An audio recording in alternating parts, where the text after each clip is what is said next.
Wojak and the clash of calendars. The evening had arrived, cool and quiet, usually a time for gentle reflection and planning.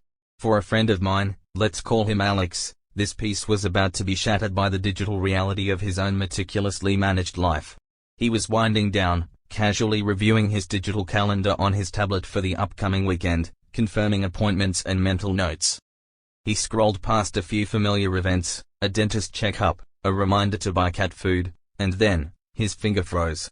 A cold dread, like an unexpected draft, washed over him. There, marked on the same Saturday, at roughly the same time, were two distinct events. Both were important. Both, in their own way, felt non-negotiable. The first was his long-standing, monthly board game night with his core group of friends. A sacred ritual of laughter, strategy, and questionable snack choices. Event B was a mandatory work social gathering, a team-building picnic that his manager had strongly encouraged everyone to attend, mentioning potential future projects that hinged on team cohesion. He had vaguely committed to it weeks ago, probably with a distracted "sure, sounds good." "No, no, no," he muttered, though no one was around to hear him. "This can't be right." He tapped furiously at the screen, zooming in, checking every detail. But there it was, stark and undeniable: Saturday afternoon, 2 p.m. Board games. Saturday afternoon, 2:30 p.m. Team picnic. How did this happen? He must have forgotten to input one, or misread a date, or simply dismissed the notification from the work event as optional. The two locations were miles apart, making a quick dash between them utterly impossible. Honestly, the sheer psychological pressure exerted by two little rectangles on a screen. It's truly astounding. It's like a tiny, self-inflicted temporal paradox designed just to induce panic. My friend, Alex, found himself staring at his digital calendar as if it had personally betrayed him, plotting against his peace of mind. His mind immediately began a frantic, desperate calculation. Which one do I choose? How do I tell them? Will his friends be mad? Will it look bad at work? Would his manager notice his absence? What if he was subtly judged for choosing leisure over team cohesion? He imagined the disappointment on his friends' faces, the awkward silence at the picnic if he wasn't there, the inevitable questions.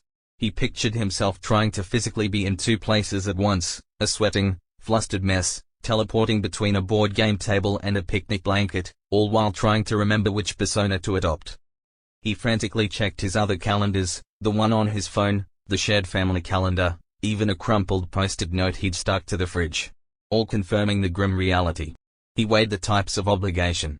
His friends were dear to him, but they were also more forgiving. The work event felt like a professional necessity, a ladder rung he couldn't afford to miss.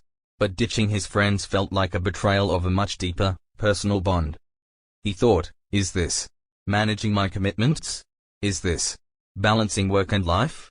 Or is this just me, staring into the abyss of a double-booked Saturday, completely overwhelmed by the potential social repercussions of a simple scheduling error? And the answer, of course, was that it was mostly the latter. It was overwhelming. A very specific, very calendar-based overwhelming. The weight of potential disappointment, both personal and professional, pressed down on him. He felt trapped, cornered by his own commitments. Alex sighed, a long, shaky exhale. He finally realized that agonizing over it wouldn't solve it. He had to choose. The anxiety of indecision was far worse than the mild awkwardness of making a difficult call. He accepted that there might be minor disappointment or a brief moment of awkwardness, but it was better to be honest and decisive than to prolong the anxiety, or worse, ghost one of the events. He weighed the importance, the impact of his absence. His friends would understand, especially if he gave them enough notice and a genuine apology. The work event, while mandatory, might have a bit more wiggle room for an excused absence. He decided his loyalty lay with his long-standing friends, especially for a recurring, deeply valued tradition. He would prioritize the personal connection this time. He took a deep breath and, with a slightly trembling finger, opened his messaging app. He carefully crafted a polite, honest, but brief, message to his manager, explaining an unforeseen prior commitment had arisen, expressing genuine regret for missing the picnic, and offering to catch up on any key takeaways. He sent it. The immediate rush of relief was palpable.